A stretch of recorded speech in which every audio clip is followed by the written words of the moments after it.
ఎంతమంది మీ కుటుంబంలో నన్ను చాలా చిన్న చూపు చూస్తారండి, కానీ ఇప్పుడు దేవుడు నన్ను ఎంతగానో హెచ్చించాడు అన్నవారు ఉంటే ధైర్యంగా హల్లెలూయా చెప్తారా? హల్లెలూయా. చిన్నగా ఉన్నప్పుడు, వారికంటే తక్కువ వయసులో ఉన్నప్పుడు, వారికంటే తక్కువ స్థానంలో ఉన్నప్పుడు చాలా మంది చిన్న చూపు చూస్తుంటారు. వీడికెంత, తనకెంత, దానికెంత, చేయలేదు, సాధించలేదు, పనికిరానివాడు అని నిర్లక్ష్య పరుస్తుంటారు, పక్కన పెట్టేస్తుంటారు.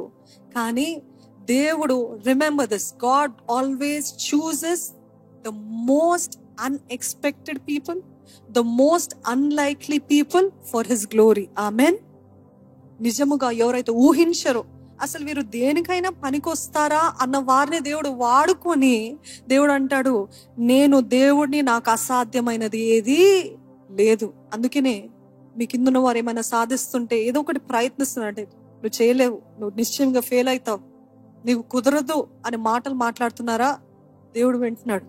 దేవుడు వారి తలను ఎత్తుతాడు, దేవుడు హెచ్చిస్తాడు, దేవుడు ఘనపరుస్తాడు. యోసేపు విషయంలో కూడా చూస్తాం. యోసేపు అందరి చేత, వారి అన్నలందరి చేత తృణీకరించబడ్డాడు, ద్వేషించబడ్డాడు, అసూయపరచబడ్డాడు. నీకు చేత కాదు అన్నారు, చంపేద్దామని చూస్తారు, కానీ వారి అన్నల్నే కాపాడగలిగిన స్థితిలో దేవుడు ఉంచాడు. యోసేపు బట్టే వారి అన్నల్ని బ్రతికించాడు దేవుడు. లేకపోతే ఆ కరువులో నిశ్చయముగా మరణించుండేవారు. ఆ రీతిగా దేవుడు ఎన్నుకుంటాడండి. God will choose the most unlikely people, the most unexpected people. మీరు అనుకున్న వారు ఎవరో, మీరు ఎవరైతే ఊహించారో, చిన్నప్పటి నుండి చూసి కొంతమంది అంటారు చూడండి, మన కుటుంబస్తులు, మన బంధువులు వచ్చినప్పుడు, ఫంక్షన్స్ కి వచ్చినప్పుడు, వీడు పక్కా గొప్పోడు అవుతాడు అని అంటారు కదా. దీని పక్కా ఏదో ఒకటి సాధిస్తుంది అని చూస్తే, వారు పెద్దగా అయిన తర్వాత అన్ని తలాంతులు, అన్ని వరాలు, ఎన్నో గొప్ప గొప్పవి వారికి కలిగి ఉన్నాయి. అందరి చేత చప్పట్లు కొట్టబడ్డారేమో, కానీ పెద్దగా అయిన తర్వాత వారి జీవితాలు వారు చేసిన నిర్ణయాలు బట్టి నాశనం అయిపోయి ఉంటాయి. ఎవరైతే వీడికి కుదరదు, వీడు వేస్ట్ అవుతాడు, వీడి జీవితం సర్వనాశనం అయిపోతుంది అంటారో, వారిని దేవుడు హెచ్చిస్తాడు. So it is not about. అందుకనే సమూయేలుతో దేవుడు అంటాడు, ఏమంటాడు, మనుషులు పై రూపాన్ని చూస్తారంట, పై రూపాన్ని.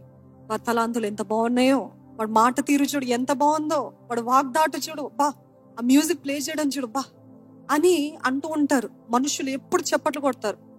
మనుషులు పైన వాటిని చూసి, the carnal things, the out side things, outwardly things, ఇవన్నీ చూసి చప్పట్లు కొడతారు. కానీ దేవుడు అంటున్నాడు, మీరందరూ అట్లే చూస్తారు, కానీ నేను హృదయంలో ఉన్న అంతరంద్రియాల్ని నేను ఎరిగిన దేవుణ్ణి. ఆ మనసులో ఎట్లుంది, అహంకారం ఉందా, ఆ మనసులో ఈర్ష్య ఉందా, ద్వేషం ఉందా, అసూయ ఉందా, ఏ ఉద్దేశముతో దేవుని సేవ చేస్తున్నాడు, ఏ ఉద్దేశముతో వీరికి సహాయం ఏ ఉద్దేశంతో చేస్తున్నాడో నేను చూస్తున్నాను. మనుషులకి కనపడచ్చేమో, ఎంత సహాయం చేస్తున్నాడండి, అబ్బా ఎంత త్యాగం అండి. కానీ దేవుడికి నువ్వు ఎన్ని లక్షలు ఇచ్చావు అనేది ముఖ్యం కాదు, కానీ ఏ మనసుతో చేస్తున్నావు, ఏ ఉద్దేశంతో చేస్తున్నావు. మనుషులకి కనబడేలాని, మనుషుల చేత మెప్పులు పొందాలని చేస్తున్నట్లయితే దేవుడు అంటాడు, పొందుకున్నావు కదా మనుషుల చేత మెప్పులు, సరిపోతుంది, నాదే నుండి నీకు అవసరం లేదు.